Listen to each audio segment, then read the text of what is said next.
Mr. Friedman, your final point? So where I left off was restructuring utility rates is the cornerstone of a viable plan to meet future energy demand in a responsible manner.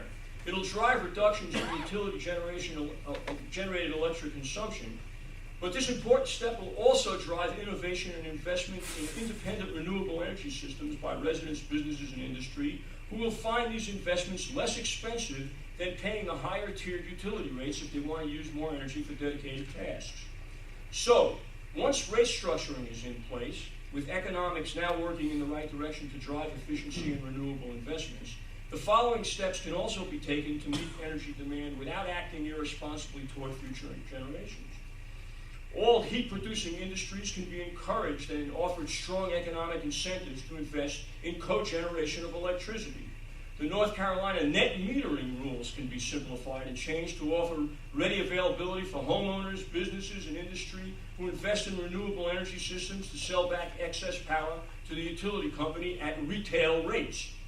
The utility grid can be modernized and made to be more efficient. This includes transforming to a less centralized energy grid in which there are a multitude of smaller production sources closer to the end user, dramatically reducing wasteful transmission losses.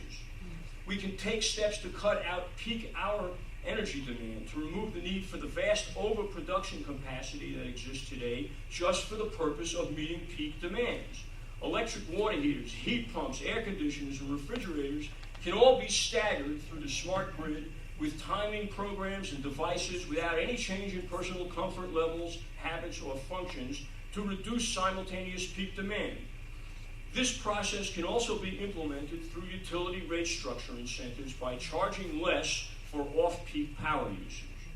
In 1960, President Kennedy said we put a man on the moon within a decade, and the purveyors of conventional wisdom laughed at him. But in 1969, there was an American walking on the moon. In 1941, after Pearl Harbor, the United States underwent a massive mobilization to rearm the nation for World War II. In a matter of months, the automotive industry was transformed to build airplanes and tanks. The Manhattan Project, in an incredibly short period of time, developed a massive new industry and technology from scratch. When this nation decides that it has to mobilize, regardless of the scale of the undertaking, we have proven over and over again the most miraculous transformations we are capable of performing. There's no reason we can't do it again, to transform our energy system to one that will provide for all our needs while it protects our health, the environment, and our future in a very short period of time. 10 years is not an unreasonable goal. It's time for all of us to demand that this process begin.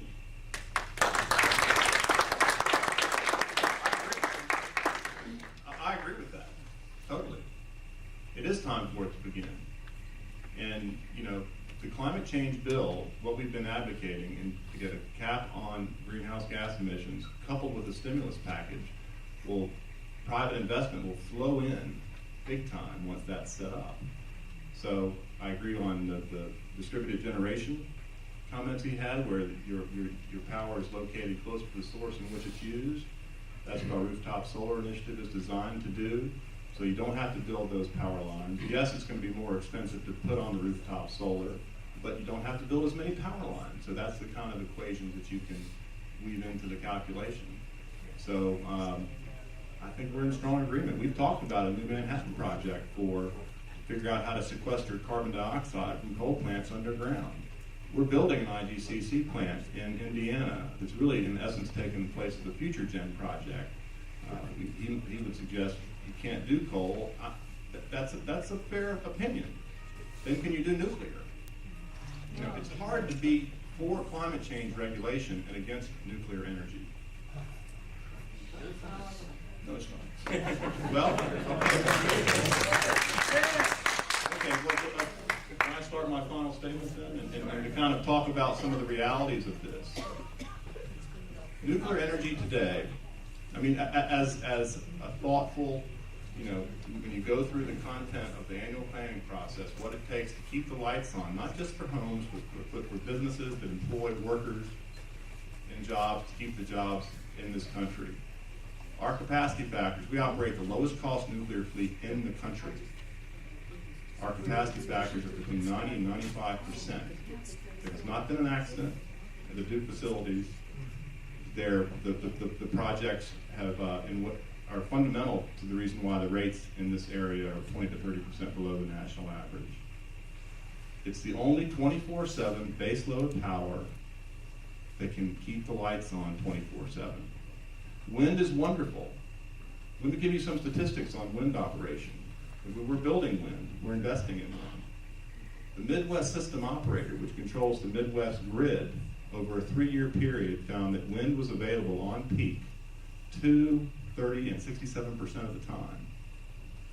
That is a planner's nightmare. You have to have the power on when you need it. I was in California when the lights went out, and it was a bad day. Anytime the lights went out, it was a bad day. The margins got too small, and I totally agree with incenting people to use less energy, as you said, by raising the rates. That's how California basically got out of the crisis. They said, in my home, if I used 20% less in 1 month versus the month from the preceding year, I would not have to pay a 40% rate increase. They shaved 5,000 megawatts off their 45,000 megawatt peak in 1 month. That's how they changed behavior. Poll upon poll that we do with customers shows that rates are number one. Their pocketbook is number one.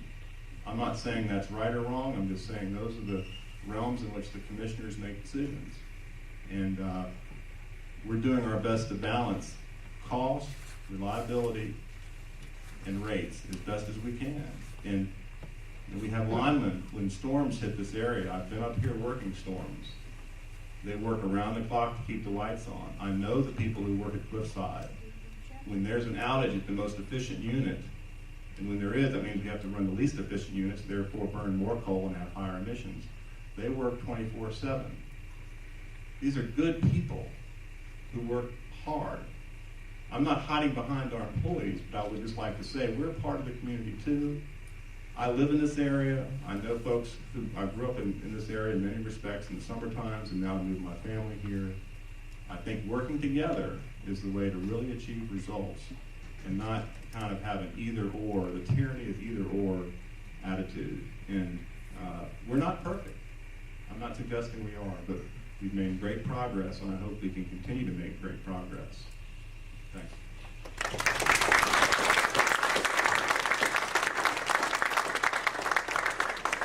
Mr. Friedman, closing argument or point or Do I have a statement? minute to respond? Sure, Or is that, you do. is that? No, you have. That was his closing Well, statement. I just want to touch on the nuclear issue just for a minute. I mean, the statement that nuclear energy is greenhouse gas free is a misleading statement. It's true that power plants do not produce carbon dioxide, but the mining, enrichment, and production of nuclear fuel is a highly intensive, carbon-intensive process. And using today's technology, you have to burn coal to produce nuclear fuel. So in no sense of the word is nuclear energy a carbon-free technology. About the utility rates, I appreciate the fact that you agree with that, although Duke Energy has done nothing positive to promote the agenda that we've been pushing in the state for several years now to restructure utility rates.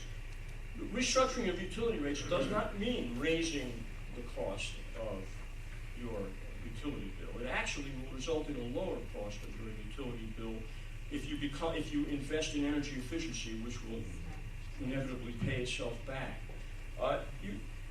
In the model, okay, I think I'll touch on it. How are we doing on time? We're okay? Well, that concludes the first part of our. I still have Unless you want to do a one more closing 3 remark. minute section. Okay. Yeah.